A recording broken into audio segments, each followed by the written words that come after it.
What if I told you Kendrick Lamar already responded to the game 15 years ago and nobody noticed?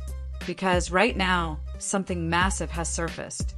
Not a rumor, not a theory, but a documented moment quietly confirmed by someone from Kendrick's inner circle, someone who helped shape his career from the very beginning. And what they just reminded the world of changes everything. For years, we've heard the game talk loud, rewriting history, taking credit, throwing subtle shots, and painting himself as someone who opened doors for Kendrick Lamar. But what if Kendrick already told the full story before he was famous, before the Grammys, before the Pulitzer, before he became the undeniable face of the West Coast? Hidden in plain sight was a song, a 6-minute confession, a timeline, a receipt. And today, we're breaking it down bar for bar, because once you hear it, there's no unhearing it. So before we get into this, hit like, subscribe, and stay locked in, because by the end of this video, you'll understand why Kendrick Lamar is not just a rapper, but a master tactician who plays the long game better than anyone in hip-hop history. Here's where things get serious. This didn't come from a random fan theory or a YouTube comment. This came directly from Punch, one of the leaders of Dawg Entertainment, the same man Kendrick Lamar once compared to Phil Jackson, while positioning himself as the Michael Jordan of that early TD dynasty. That comparison alone tells you everything. Punch recently resurfaced an old Kendrick Lamar record from 2009, responding to a creator who highlighted how eerily accurate the song is in today's context. And when Punch spoke on it, he didn't downplay it. He didn't dodge it. He did the opposite. He confirmed it. He said this song was recorded to document the truth of what was happening on the West Coast at the time. Real events, real interactions, real moments, long before anyone thought Kendrick would become who he is today. And that matters because while the game is loudly talking in interviews in 2025, Kendrick already spoke, quietly, while the story was unfolding in real time. That song is called Last Reel Alive. And once you understand what's inside it, the game's entire narrative collapses. Here's the part that makes this almost unsettling. Last Reel Alive dropped on April 22nd, 2009, over a decade before this current tension ever reached the public eye. That means Kendrick wasn't reacting emotionally. He wasn't clapping back. He wasn't responding out of bitterness. He was documenting. Think about that. While most rappers respond after things explode, Kendrick plants seeds before anyone even realizes there's a problem. That's why this doesn't feel like a diss. It feels like a case file. And in the middle of the game, trying to reframe history, Punch reminding people that this song exists is basically saying, you don't need opinions. You don't need interviews. The truth is already recorded. So let's rewind all the way back and break down exactly what Kendrick was saying when nobody was listening. Kendrick opens the song like a historian, not a hater. He starts by painting the landscape of the West Coast when the game was running it, right after the documentary dropped. A classic album, massive impact, enemies everywhere, industry attention at an all-time high. Kendrick doesn't deny any of that. In fact, he acknowledges the game's dominance, the way he revived West Coast energy in a post-Pac era, and how his rise shook the industry, including the infamous fallout with 50 Cent and G-Unit.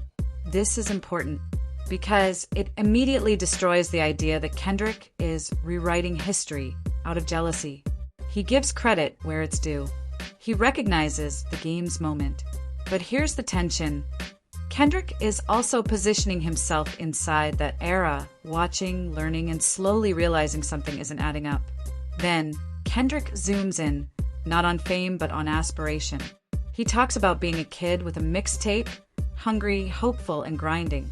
He references Hub City, Minor of the Year, his first real project, handing CDs out, going barbershops, letting his music speak for itself. This isn't myth-making. This is struggle. And then comes the key moment. Kendrick explains how Game's barber, and someone claiming to be close to the game, took his tape and promised to play it for him. Kendrick waited, and waited, and waited. Nothing. No call. No response. No opportunity. That silence says more than any insult ever could. This is where destiny shifts. Kendrick talks about meeting Top Dawg, being tested relentlessly, freestyling for an hour straight, being told to come back tomorrow, and instead coming back in an hour. That detail matters. It shows hunger, urgency, belief. This is also where Kendrick introduces J-Rock, the first TD artist to get real industry motion. Kendrick doesn't rewrite this either. He doesn't pretend he was always the star. He shows you the truth. J-Rock was the front runner, and Kendrick had to earn his place. And while the game stayed distant, TD built a foundation. Kendrick then pulls the curtain back on the industry. Near deals, meetings, Def Jam almost happening, Jay-Z showing respect, but nothing solid materializing. These moments matter because they show Kendrick wasn't being held back by lack of talent. He was navigating an industry that moves on politics, timing, and belief. And while Kendrick kept pushing forward, one thing remained consistent. The game was nowhere to be found. This is where the story turns uncomfortable. Kendrick acknowledges that the game eventually brought him and TD on tour. And Kendrick even says he appreciated that, openly. But then he drops the line that changes everything. After that, the game vanished. No follow-up, no mentorship, no continued support, just absence. In hindsight, this moment feels heavy, almost prophetic. Kendrick doesn't accuse. He doesn't insult. He lets the silence speak. And when you listen now, it sounds less like coincidence and more like hesitation, maybe even fear. As Kendrick's name started ringing louder, the balance shifted. Suddenly, Kendrick wasn't just another hungry rapper. He was something else, something the industry needed for the next era. And here's the uncomfortable question. Did the game see that coming? Did he recognize that Kendrick might surpass him? Because from the way Kendrick tells it, the game only acknowledged him after others already did. And even then, only briefly. That's not opening doors. That's reacting late. Then, Kendrick delivers the quiet knockout.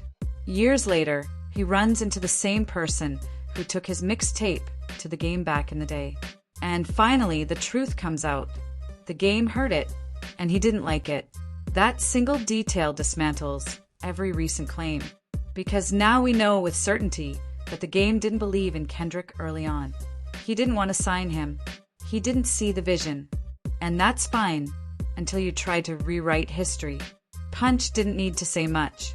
By reposting this song and reminding people it exists, he effectively said, "The story is already told, and it hasn't changed." This isn't Kendrick speaking in 2025 as a superstar. This is Kendrick speaking in 2009 as a nobody with nothing to gain and no reason to lie. That's why this hurts. Because documented truth will always outweigh loud revisionism. So here we are. Kendrick Lamar documented his rise before it happened. The game is trying to explain his version after the fact. And when you put those two things side by side, the truth becomes obvious. This isn't about jealousy. This isn't about beef. This is about credibility. So now I want to hear from you. Do you think Kendrick intentionally left this as a time capsule? Do you think the game underestimated him or feared him? And what does this song change for you now that you've heard the full story? If you made it this far, like the video, subscribe, and share this with someone who still thinks history can be rewritten without receipts. Because in hip-hop, the long game always tells the truth.